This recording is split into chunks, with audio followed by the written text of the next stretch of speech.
Eu queria convidar-vos a abrir a Palavra de Deus na primeira carta aos Coríntios, no capítulo 1. Ainda na ceia do Senhor nós ouvimos um pensamento em relação à igreja em Corinto e vamos continuar a falar da igreja em Corinto. Só que aqui no capítulo 1, e tal como ouvimos há pouco na ceia do Senhor, era uma igreja que tinha de facto vários problemas. Havia muitos problemas naquela igreja. E o que é realmente fantástico é que, e a prova que este livro é a palavra de Deus, é que o Senhor não esconde. Se este livro fosse escrito por homens, certamente eles procurariam esconder os defeitos, as imperfeições, as coisas menos agradáveis. Mas não. Ao longo da Escritura nós temos grandes homens de Deus que falharam em determinada altura. E tudo está escrito. Nada foi encoberto. Nada foi escondido. Está tudo claro. E tudo está escrito, irmãos, para nosso ensino foi escrito. Ou seja, para nós aprendermos. Para não cairmos nos mesmos erros. Para não falharmos nas mesmas situações. Porque se foi pecado para eles, se nós as fizermos, também é pecado para nós. O Senhor é o mesmo.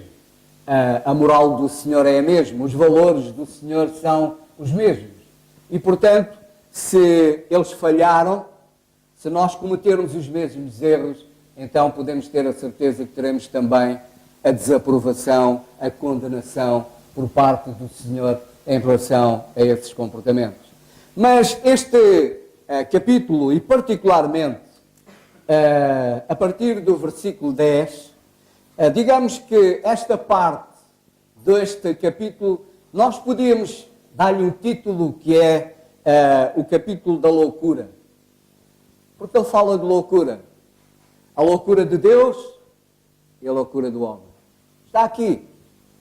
E o Senhor diz, no versículo 18, porque a palavra da cruz é loucura para os que perecem, mas para nós que somos salvos é o poder de Deus. Versículo 20, onde está o sábio, onde está o escriba, onde está o inquiridor deste século? Porventura não tornou Deus louca a sabedoria deste mundo? Visto como na sabedoria de Deus o mundo não conheceu Deus pela sua sabedoria, aprova Deus salvar os crentes pela loucura da pregação. Versículo 23, mas nós pregamos a Cristo crucificado, que é escândalo para os judeus e loucura para os gregos. Porque a loucura de Deus é mais sábia do que os homens e a fraqueza de Deus mais forte do que os homens. 27. Mas Deus escolheu as coisas loucas deste mundo para confundir as sábias. Deus escolheu as coisas fracas deste mundo para confundir as fortes. Portanto, este capítulo fala de facto de loucura. Loucura do homem, loucura de Deus. Mas há ainda uma outra loucura, que é por vezes a loucura dos crentes. A loucura da igreja. O apóstolo começa por dizer no versículo 10, rogo-vos, porém, irmãos, pelo nome do Senhor Jesus, que digais todos uma mesma coisa e que não haja entre vós dissensões, antes sejais unidos em o mesmo sentido e em o mesmo parecer. O apóstolo ele faz um pedido, mas é um pedido muito intenso, muito forte. E falo em nome do Senhor Jesus. Neste objetivo de que digais todos uma mesma coisa. E este digais todos uma mesma coisa, nós temos que pensar naquilo que o apóstolo está a falar. E ele está a falar acerca do quê? Ele vai falar acerca da salvação. Ele vai falar acerca da pregação do Evangelho. Ele vai falar acerca da mensagem da cruz. Irmãos, acerca da mensagem da cruz, acerca da mensagem da salvação, não pode haver duas mensagens. Não pode haver dois pensamentos. Não pode haver duas ideias. A salvação é uma. O plano de Deus para a salvação é um. Não pode haver dois planos. O plano de Deus para a salvação é um. Só há um Salvador, que é o Senhor Jesus Cristo. Só há um Salvador, que é o Senhor Jesus Cristo. Eu sou, disse ele, o caminho, a verdade e a vida. Ninguém vem ao Pai a não ser por mim. Portanto, significa que fora de Jesus não há salvação. Jesus é, de facto, o caminho para Deus. Ele é o Salvador. Este é o plano de Deus para a salvação. E acerca disto, acerca do plano da salvação, acerca do Evangelho da graça de Deus, acerca da mensagem da cruz, não pode haver duas mensagens. A Igreja tem que estar unida neste pensamento, nesta mensagem. Na mensagem da cruz, na mensagem da salvação, a Igreja tem que estar, de facto, unida. Isto, não, em relação ao reto, não significa que nós tenhamos que pensar todos a mesma coisa, temos que dizer todos a mesma coisa. Por vezes há coisas que nos diversam, mas coisas sem importância, sem grande importância, sem de facto grande importância, acerca de certas formas, da organização da Igreja, se é mais isto, mais aquilo. Podemos divergir, mas é importante que sejamos um consenso para que as coisas sejam feitas. Agora, no plano da salvação, aí não pode haver duas opiniões. Aí não pode haver duas pessoas a dizerem coisas completamente diferentes. Porque então, uma está errada. Não podem estar certas as duas. Porque o plano de Deus para a salvação é um só. E por isso, irmãos, nós temos que estar unidos nesta mensagem. Na mensagem da cruz, no plano de Deus para a salvação. Relembrar apenas na carta aos Efésios, no capítulo 2, aquilo que é dito acerca da salvação, que diz, e versículo 1, e vos vivificou, estando vós mortos em ofensas e pecados, em que noutro tempo andaste segundo o curso deste mundo, segundo o príncipe das potestades do ar, do espírito, que agora opera nos filhos da desobediência, entre os quais todos nós antes andávamos no desejo da nossa carne, fazendo a vontade da carne e dos pensamentos, e éramos por natureza filhos da ira como os outros também. Era isto que nós éramos. Mas, versículo 4, mas tudo mudou. Mas Deus, que é riquíssimo em misericórdia, pelo seu muito amor com que nos amou, estando nós ainda mortos em nossas ofensas, nos vivificou, nos deu vida, juntamente com Cristo, pela graça sois salvos. Nos ressuscitou juntamente com Ele e nos fez assentar nos lugares celestiais em Cristo Jesus, para mostrar nos séculos vindouros as abundantes riquezas da sua graça, pela sua benignidade para conosco em Cristo Jesus, porque pela graça sois salvos, por meio da fé. Isso não vem de, isso não vem de vós, é dom de Deus. Não vem das obras para que ninguém se glorie. Este é o plano de Deus para a salvação. Creia no Senhor Jesus Cristo e serás salvo. Outra mensagem fora disto está, de facto, errada. E, portanto, aquilo que o apóstolo apela é que a igreja estivesse unida nesta mensagem, na proclamação desta mensagem. Não pode haver divisões, porque o que está em causa é muito sério. O que está em causa é muito importante. O que está em causa é a eternidade das almas. E elas têm que ter um conhecimento claro das Escrituras. À pergunta, como é que eu me posso salvar? Não pode haver duas opiniões. Só pode haver uma. Crer no Senhor Jesus Cristo como que é o único e verdadeiro Salvador. Esta é a mensagem da cruz. Este é o plano de Deus para a salvação. Mas o apóstolo continua e diz, porque a respeito de vós, irmãos meus, me foi comunicado pela família de Cló que há contendas entre vós. Há divisões entre vós. Não há unanimidade entre vós. Mas, pelo contrário, há divisões.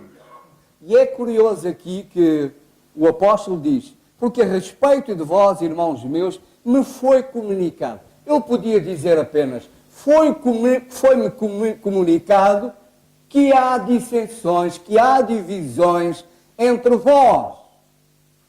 Mas ele não fica por aí. Ele diz: foi-me comunicado pela família de Clô.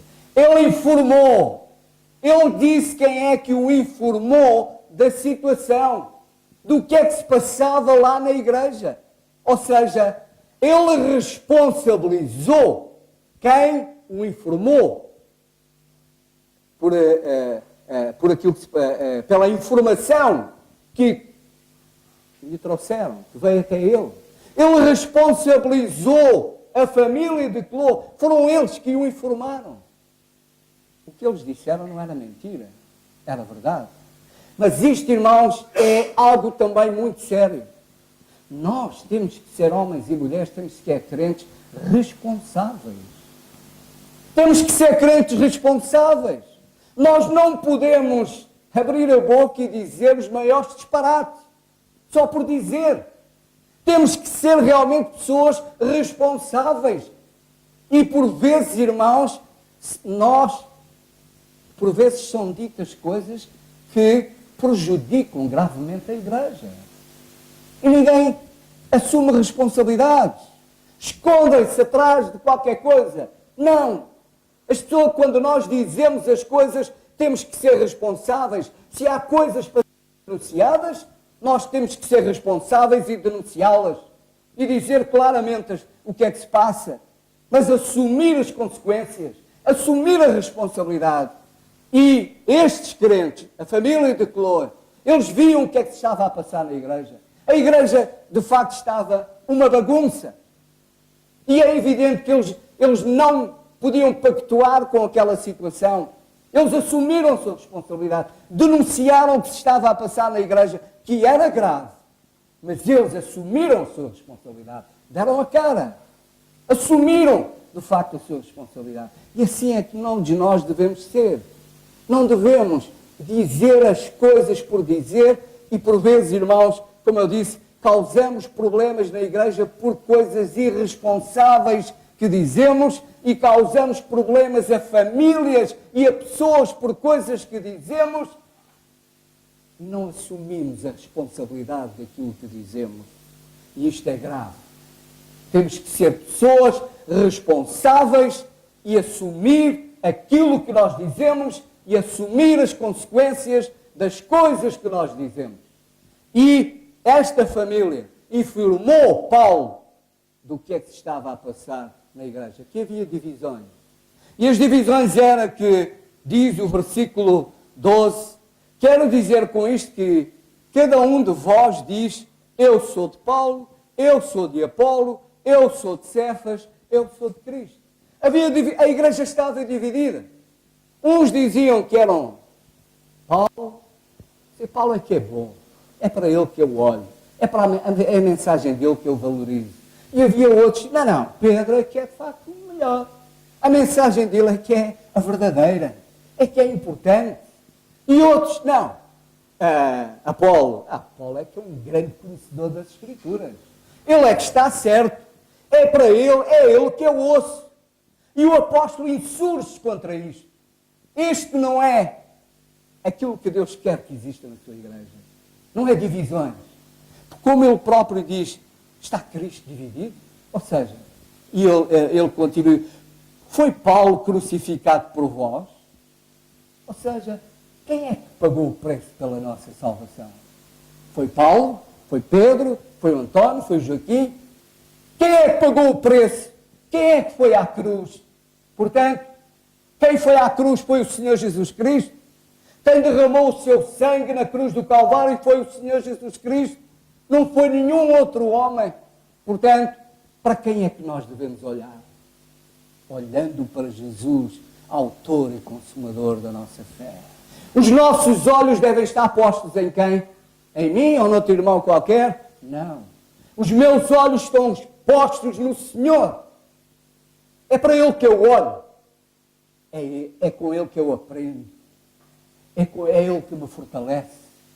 Foi Ele que derramou o seu sangue na cruz do Calvário para que eu possa agora dizer, eu estou salvo. Eu sou um filho de Deus.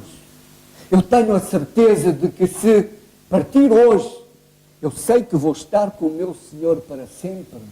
E porquê? Por causa de Paulo? Por causa de Pedro? Não. Por causa do meu Salvador, que é o Senhor Jesus Cristo. É para Ele toda a minha atenção. Foi Ele que de facto pagou o preço pela minha salvação. Não foi mais ninguém. Foi o Senhor Jesus Cristo. Portanto, irmãos, é para Ele que nós temos que olhar. Se eu olho para um homem, seja ele quem for, há homens de Deus que eu admiro pelo seu exemplo, pelo seu ministério, pela sua fidelidade ao longo da minha história de crente.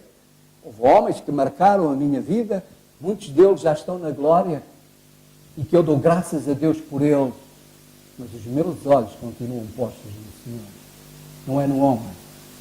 Nós podemos aprender e devemos ser um exemplo uns para os outros, mas nunca desviar o olhar do Senhor e dar ao Senhor o lugar que Ele merece, de facto, na nossa vida. Não deixarmos que outra pessoa, que outra coisa tome o lugar que de facto é do Senhor. O apóstolo Paulo, ele insurgiu-se contra isso. Está errado esse comportamento. O que vocês estão a fazer está completamente errado. E ele próprio diz, foi Paulo crucificado por vós, foste vós batizados em nome de Paulo, dou graças a Deus porque nenhum de vós batizei senão a Cristo e a Gaio. Portanto, ele desvaloriza, inclusivamente, ele desvaloriza a questão do batismo, porque ele próprio, mais à frente, ele diz, eu não fui enviado a batizar, eu fui enviado a pregar o Evangelho. O que as almas precisam é da pregação do Evangelho. O que elas precisam é de uma mensagem clara, é de uma mensagem que, de facto, as faça olhar para Jesus. É verdade que, por vezes, há homens que gostam dessa posição, ser, enfim, ter a sua posição elevada, gostam de ser, como é que se diz, adulados pelos outros, gostam de toda essa posição, gostam de tudo isso. Mas não foi essa a atitude que João Batista teve. O que é que João Batista dizia? Que eu cresça e que eu diminua. Que eu cresça, que ele seja visto, ele, o Senhor Jesus Cristo, que ele seja visto, e não eu. Vivo não mais eu, mas é Cristo que vive em mim. É Ele que tem que ser visto. E quanto mais eu olhar para Jesus, mais Ele se refletirá na minha vida. E o que as pessoas precisam de ver não é a mim, é a Jesus. A mensagem de que eles precisam de ouvir não é a minha mensagem, é a mensagem da cruz. É essa, é isso que eles precisam, que os perdidos precisam de facto de ouvir, que precisam de facto de ter conhecimento. É da mensagem, a mensagem da cruz. Como ele diz, versículo 18, porque a palavra da cruz é loucura para os que perecem, mas para nós que somos salvos é o poder de Deus. A mensagem da cruz é loucura. Eu também, até a uma determinada altura, fazia confusão. Como é que alguém tem que morrer por mim? Jesus ter morrer na cruz por mim, faz confusão a muita gente, fazia-me confusão a mim, e é algo que de facto, muita gente não entende, acha isso uma loucura. Pois é, mas é a loucura de Deus. E, de facto, assim tem que ser. A mensagem da salvação, não havia outra forma, porque diz a Escritura que sem derramamento de pecado, sem derramamento de sangue não há remissão de pecado. Portanto, sem que houvesse derramamento de sangue, não podia haver perdão de pecados. Para o meu perdão, para que fossem os meus pecados perdoados, alguém tinha que dar a sua vida, alguém tinha que derramar o seu sangue. Mas se lembram, no Velho Testamento, quando eram feitos os sacrifícios, os animais que eram oferecidos, eles tinham que ser como? Sem defeito, sem mácula. Tinham que ser perfeitos. Isto é uma figura do Senhor Jesus Cristo. Porquê? Porque não havia nem há homem nenhum que pudesse morrer por mim. Porquê? Porque a palavra de Deus diz, todos pecaram. Todos pecaram. Todos são pecadores. Todos estão separados, destituídos da glória de Deus. Estão separados de Deus. Portanto, não há possibilidade de algum homem poder morrer por outro homem. Ainda que alguém o possa fazer, outro terá que morrer por ele, porque ele é pecador. E assim, portanto, só Jesus podia. Deus enviou o seu Filho, o Senhor Jesus Cristo, que nasceu concebido pelo Espírito Santo, por isso sem pecado. O Senhor Jesus Cristo, Ele nunca pecou. Nunca na sua boca se achou engano. Portanto, Ele nunca pecou. Por isso, só o Senhor Jesus, que era, que é e será sempre perfeito, só Ele podia morrer por nós. E Ele morreu na cruz por nós, pecadores. Ele é perfeito. Portanto, isto é loucura. Mas sabem que loucura? É a loucura de Deus por mim. A loucura de Deus me ama. Deus amou o mundo de tal maneira que deu o seu Filho unigênito, para que todo aquele que crê não pereça, mas tenha a vida eterna. Portanto, esta é a loucura de Deus. A loucura de Deus me ama. A loucura de Deus vem na minha direção. A loucura de Deus deu o seu Filho para morrer na cruz por mim. A loucura de Deus trouxe-me reconciliação, trouxe-me paz, trouxe-me vida, trouxe-me salvação. Esta é a loucura. Para os homens é a loucura de Deus. Mas bendita loucura. A loucura que restaura, a loucura que de facto dá vida, a loucura que ama, que reconcilia. Hoje, pela loucura de Deus, eu posso dizer, estou sentado nos lugares celestiais em Cristo Jesus. Sou uma nova criatura em Cristo. As coisas velhas já passaram, eis que tudo se fez novo. Hoje sou um filho de Deus.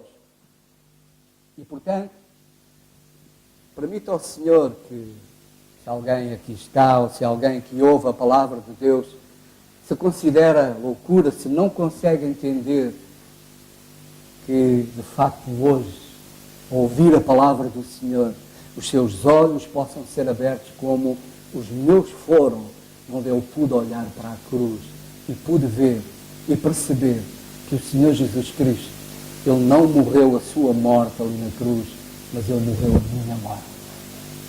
Ele não estava ali, aquela cruz não era dele, aquela cruz era minha. E por isso eu dou muitas graças a Deus pela sua loucura, pela salvação que há em Cristo Jesus. E permito ao Senhor que hoje mesmo esta loucura de Deus atinja muitas e muitas almas e que possam crer no único que é verdadeiramente o Salvador, que é o Senhor Jesus Cristo. Fora de Jesus não há salvação. Portanto, o apóstolo continua e ele diz, versículo 20, onde está o sábio? Onde está o escriba? Onde está o inquiridor deste século? Porventura não tornou Deus louca a sabedoria deste mundo? De facto, a sabedoria deste mundo é uma loucura. Aliás, graças a Deus pela ciência, pelo conhecimento.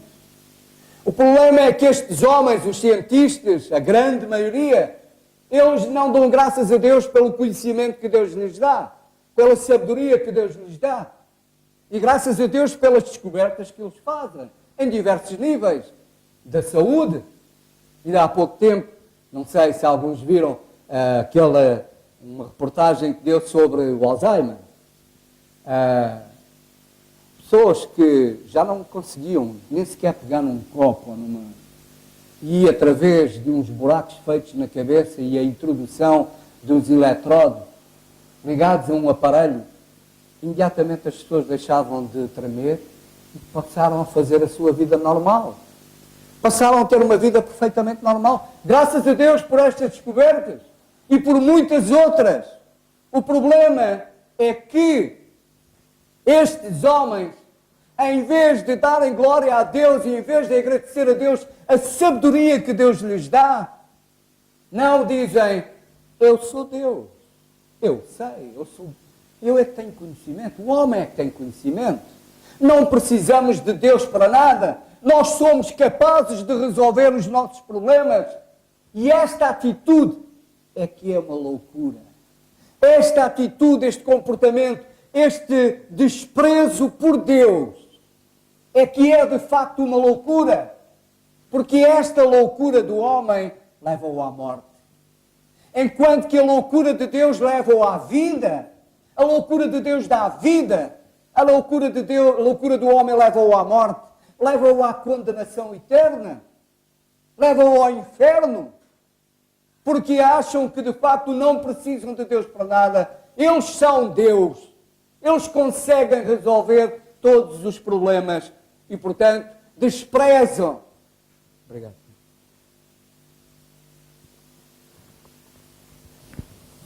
Desprezam de facto a Deus, desprezam a mensagem de Deus, desprezam o amor de Deus e consideram-se de facto como Deus. Isto é loucura. Aliás, estou-me a lembrar de duas situações no livro de Salmos, agora não me recordo qual, em que diz o Nesh, ou o louco, não há Deus. Quem diz que não há Deus é louco. Os homens que dizem que não há Deus são loucos. E lembro-me de outra situação, aquele rico que tinha muitos bens, que os seus celeiros se encheram, em que ele dizia, alma, tens muitos bens, os celeiros estão cheios, agora come, bebe, folga, agora não preciso de nada, não preciso de ninguém, tenho tudo. Até que ouvi uma voz que dizia, louco, esta noite pedirão a tua alma, e aquilo que tens, para quem será? Este tipo de atitudes é que é a verdadeira loucura, porque esta loucura leva o homem à condenação, leva o homem ao inferno, leva o homem à separação eterna de Deus. Portanto, graças a Deus pela loucura de Deus. A loucura de Deus ama, a loucura de Deus é vida, a loucura de Deus é reconciliação. Louvado seja o nome do Senhor. Portanto, irmãos, graças a Deus por aqueles que, de facto, atentaram realmente para a loucura de Deus e perceberam que esta loucura de Deus é o bem deles, é o melhor para eles. Por isso que, de facto, nós possamos aproximar-nos do Senhor e desejarmos cada vez mais a loucura do Senhor. Diz também, versículo 23, mas nós pregamos a Cristo crucificado, que é escândalo para os judeus e loucura para os gregos. Nós pregamos a Cristo crucificado. Aliás, está escrito lá fora, nós pregamos a Cristo. Pregamos a Cristo crucificado. A Cristo que morreu na cruz. Mas a cruz está vazia. A cruz está vazia. Porque o Senhor Jesus Cristo, Ele morreu, mas Ele ressuscitou. Deus o trouxe da morte para a vida. O ressuscitou, lhe deu vida. Para que todo aquele que nele crê viva. Para que todo aquele que nele crê, de facto, tenha vida eterna. E esta mensagem é loucura. É loucura inclusivamente para religiosos. Aliás, diz aqui os judeus, para os judeus isto é escândalo, porque eles ainda hoje não reconhecem Jesus como Messias. Já não o reconhecem evidentemente como o seu Salvador. Não o reconhecem como tal. Para eles isto é uma loucura. Para os gregos, que são, digamos, a figura da política, do governo humano, da filosofia, tudo isto é loucura. Mas a verdade é que a mensagem da cruz não despreza ninguém.